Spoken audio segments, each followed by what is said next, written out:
Laki-laki mo na. Lara, pakilayo muna si Rosan. Pasensya na po, attorney. Kailangan ho muna kasi namin makasiguro kung siya ang tunay na ama ni Roseanne. Yung kapakanan po kasi nung bata ang nakasalalay dito. Wala naman sigurong masama kung ipapa-DNA test natin silang dalawa.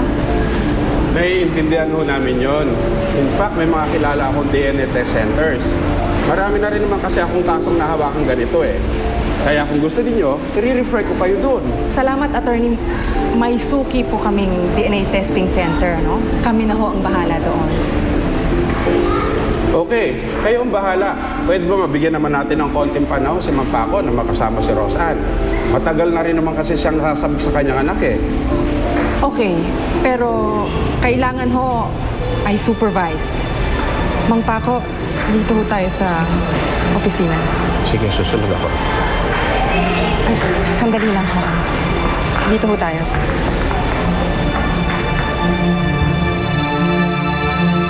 Beverly, si Andre ba na contact ko na? Hindi pa rin nga Mr. D eh. Mr. D, I've been trying to call you. Una ka na, Beverly. I'll just catch up. Okay, Mr. D. I know you've been trying to call Iris, but I'm sorry, hindi ko rin alam kung saan nakagilapan si Andre, okay? Good. Kala ko kasi you were hiding him from me. Now, why would I do that, huh? I don't know. Baka kasi you don't like me for Andre. But remember, ginawa ko yung gusto mo. Hindi natuloy yung kasal ni Andre at ni Mikmik. Because I want him for myself. Anyway, update me soon, okay?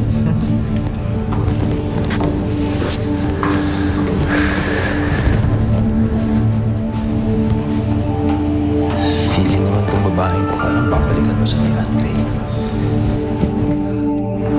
Yun ba Joe na sinasabi mo, yung nagmaltrato kay Roseanne? Gusto na nga sana, demanda yan naman pa ako noon eh.